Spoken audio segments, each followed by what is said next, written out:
Hey, what's up? Steve Kim here. It's Monday, May 17th, 2010. I'm sporting the Incredible Hulk hairdo because Juanito has not given me a haircut yet. Anyways, I'm reading the USA Today. It's the May 17th one. In the money section, it's got an article called Practical Steps Towards Self-Improvement. Now, this is really funny because I'm thinking lately about how to make changes in my life. I want to be a positive person. I want to make positive changes. I want to help other people. Before I can help anyone else, I got to help myself. I've noticed that so many times I want to make a change in my life, but I just couldn't stick to it. And why is it so hard for me to do this? Well, I'm thinking a lot about about the psychological reasons. And this magazine article came along at the right time. It's got some good information. Anyways, it's about a book called Switch: How to Change Things When Change is Hard. The author is Chip Heath and Dan Heath. These guys are professors at Stanford University and Duke University. Very smart people, study psychology and sociology, and they figured out some really useful things about how changes are done. Big changes, this is a quote, Chip Heath, big changes can start with very small steps. Small changes tend to snowball. Um, along the way, there's some great anecdotes in this book. One of them is a study they did. Cornell University did a study where they gave moviegoers free popcorn in various size containers. The findings were taste doesn't matter, the size does. People with large buckets of popcorn eat more popcorn than those in medium buckets. Bottom line, you want to lose weight? Start by plate control. Consider eating from smaller plates. Now this has worked for me because I love to snack, and especially at night. It's been really bad in the past. I maintain a great body, but I've had really bad eating habits. I knew that if I just changed my eating habits, I would get really lean, look great, without having to work out so much. So I love ice cream. What I used to do was just grab a whole bunch and fill up the bowl that I had in my cabinet, and that would be it. But I'd be eating so much ice cream, but I thought that's how much I needed. I changed to these little Dixie cups, the little small ones you buy at the store, the paper ones. I take a Dixie cup, I fill it halfway with ice cream, and I got a little teeny plastic spoon. It's kind of like a miniature ice cream. But you know what? I get maybe 5, 8 bites out of that thing. It tastes great, satisfies my craving, I'm done. So it really does work. I knew that before I read this article.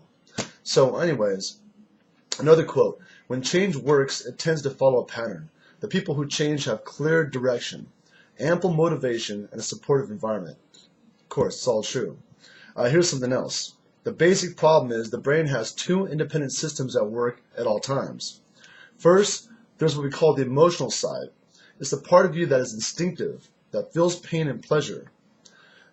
Second, there's the rational side, also known as the reflective or conscious system. It's the part of you that deliberates and analyzes and looks into the future. In essence, the rational mind wants change. The emotional mind wants comfort. The tension between the two is captured best by an analogy used by University of Virginia psychologist Jonathan Haidt.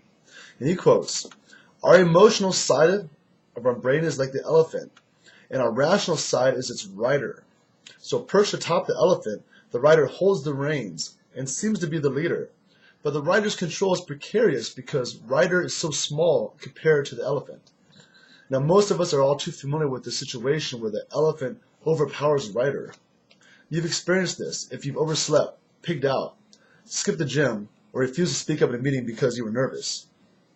Now, changes often fail because the rider simply can't keep the elephant on the road long enough to reach the destination. The elephant's hunger for instant gratification is the opposite of the rider's strength, which is the ability to think long term. The elephant is the one, though, who gets things done, provides the energy. The rider provides the planning and direction, but can be also a wheel-spinning overthinker. So, if you plan to change things in your life, you need to appeal to both the rider for planning and direction and the elephant for the energy and passion. The bottom line, change comes easily when they move together. Now, there's a 3-part framework these guys designed, and it basically talks about how you can make changes. And the 3 parts are, number 1, direct the rider. Provide clear direction. What looks like resistance to change is often a lack of clarity. Don't think big picture. Specify manageable, immediate steps in the right direction. Point to the destination, explain where you're going and why it's worth it. So basically, it's not just about I want to lose weight. Think about all the different things you got to do, the small steps. I need to go to the gym more. I need to do more sets and more sit-ups. I need to eat less junk food. I need to, break everything down to small, manageable steps and conquer each one at a time. Don't think to yourself, gotta lose weight, gotta get bigger, gotta get better, whatever. Um, Number two, motivate the elephant. Connect on an emotional level to keep the elephant moving forward. Find the feeling. Cultivate an identity. We can't simply think our way into a new behavior. Shrink the change so it doesn't spook the elephant. So you have to think about why our decisions are done emotionally. I mean, we may think, okay, I want to lose weight. I want to eat less junk food. But the elephant there is afraid of, oh, wait a minute. I like to taste junk food once in a while. I don't want to stay away from ice cream. If you tell yourself, I'll quit eating ice cream so I can lose weight, your emotional elephant will be like, hell no, I love ice cream. You can't cut that off. So like what I talked about, small measurable steps. If you like ice cream, don't spook the elephant. Give him little bits at a time. Make sure that he's satisfied. Don't have to deprive yourself of everything, but manage it. Managing is the key. It's not just black and white, all or nothing. Some people think like smoking cigarettes, I'm going to quit cold turkey. Well, some people can quit cold turkey. Good for them. A lot of people can't. Most people need to make manageable steps. So making small steps over time leads you to the right direction where you finally quit smoking. 3, shape the path. If you want people to change, make the process easier.